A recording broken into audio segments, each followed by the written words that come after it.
Welcome to Beyond Just Money. My name is Samta, and with me I have the head of content of Kalkine Media, Miss Nidhi Sinha. Now, given the operations of the US biggest refined products pipeline system, Colonial Pipeline Company has been temporarily shut down since May 7th due to cyber attack. So today we will discuss how the US can save itself from such attacks. Welcome, Nidhi. Thanks, Samta. Cyber attacks have become an important issue these days as the world's digital footprint has increased many-fold. Well, this is one of the biggest attacks, and it has shut the 5,500-mile Colonial Pipeline network that transports petrol, diesel, and jet fuel from refineries along the Gulf of Mexico to the Atlantic coast. So, Nidhi, how are you looking at this attack, and what is the impact of the shutdown? It is indeed troubling that ransomware hackers hacked the Colonial Pipeline network on Friday. It is one of the biggest targets yet because the network has the capacity to supply at least 15% of the total US fuel demand. The operations from the pipeline have been completely shut down and are expected to be restored only by the end of this week. Georgia-based Colonial transports more than 100 million gallons of fuel daily throughout southern and eastern US. The ransomware attack forced the company to temporarily cut off its pipeline network that spans more than 5,500 miles between Houston, Texas and Linden, New Jersey. A prolonged shutdown which came in unexpectedly could impact the fuel supply to pumps and airports. Reports in fact say that the East Coast could see gasoline prices increase in the range of 3 to 7 cents this week. So the impact of the shutdown is going to be huge. That's right. In fact, the Department of Transportation has also declared it as a national emergency. Which areas will see maximum impact due to this attack? Colonial announced on May 7 that it is temporarily halting all pipeline operations because of a cybersecurity attack which involved ransomware. Following the attack, which also affected Colonial's IT systems, the company had to take certain systems offline. It said on May 9th that some lateral lines between terminals and delivery points have become operational. However, 4 of its main lines remain offline still.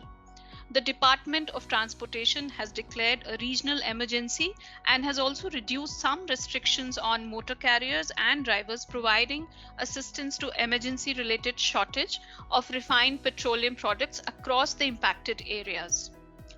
According to the department, the affected areas include New York, Texas, Alabama, the District of Columbia, Delaware, Florida, Kentucky, Georgia, Louisiana, Mississippi, New Jersey, North Carolina, South Carolina, Pennsylvania, and many others. So, who do you think is really behind this vicious attack? Well, the Federal Bureau of Investigation, or the FBI, has confirmed that the cyber criminal gang known as DarkSide is behind this attack. DarkSide reportedly released a statement saying the attack is apolitical and it did not mean to create widespread disruption that it has come to cause. The company was not able to give a timeline for restoration, however. The Colonial said the service will be returned in a phased approach and it expects to substantially restore operational services by the end of this week. Well, one question that I'm sure everybody wants to know is if the US government is going to do anything about tackling the threat of cyber attacks.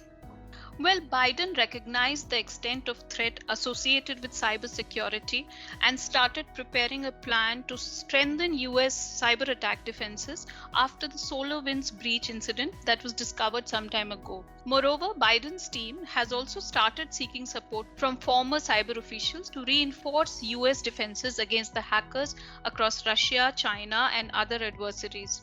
The new roadmap for cyber defense would enhance digital safety standards for contractors developing software for the federal government itself.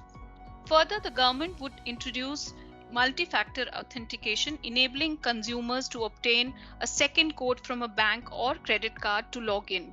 They would adopt a zero-trust approach for software vendors, allowing them access to federal systems only when it is required. Also, it would ensure that the contractors comply with the steps and certify that the software they developed would not be infected with the malware and would not contain any exploitable vulnerabilities. This order is expected to be issued in the next few weeks, and it would also establish a cybersecurity incident review board, which would kind of take care of the accidents in the air or sea. However, several federal officials are cautious that the draft of the order is not yet finalized. Well, to conclude, Nidhi, there are reports that the White House has opened a debate over the merits of companies making ransom payments to cyber attackers after a group of hackers shut down the US oil pipeline over the weekend. Now, how serious is the threat to critical infrastructure in such ransomware attacks? Samta, to tell you the truth, these are very serious threats to critical infrastructure. The FBI has always been against the payments that are made in such ransomware attacks. What happens in such attacks is that the hackers take control of a target's computer or data until their financial demands are met. So paying them in a way, encourages them to do it again. In this particular case too, there are reports that the Colonial Pipeline Company has turned down the federal government's offer to help restore its systems. Hence, the White House did not offer any, further advice to Colonial about whether to make a ransom payment or not.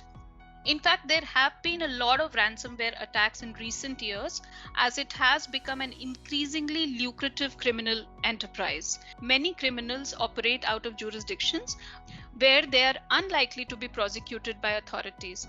Insurers have also been blamed for encouraging companies to pay out by offering reimbursements for extortion payouts to these companies. In fact, on Monday, global insurance group AXA said it would stop writing cyber policies that reimburse payments for its French customers in the wake of the criticism. So these ransomware attacks are definitely a matter of concern, and we could see the government coming up with a solution for the same. Meanwhile, the shutdown is causing a lot of damage, and if the pipeline does not quickly return to service, severe price moves are expected to follow. What we can really hope is that the crisis blows over sooner than later. Thank you so much, Nidhi, for sharing your insights with our listeners today. Thanks, Samta. Well, to all our listeners who want to listen to this podcast again, please log on to our website, that is kalkinemedia.com, or you could also log on to our YouTube channel. Please don't forget to like, share, subscribe, and hit that bell notification button for the latest videos. Until we see you next with yet another insightful episode of Beyond Just Money, as we always say, stay abreast and invest wise with Kalkine, your best guide.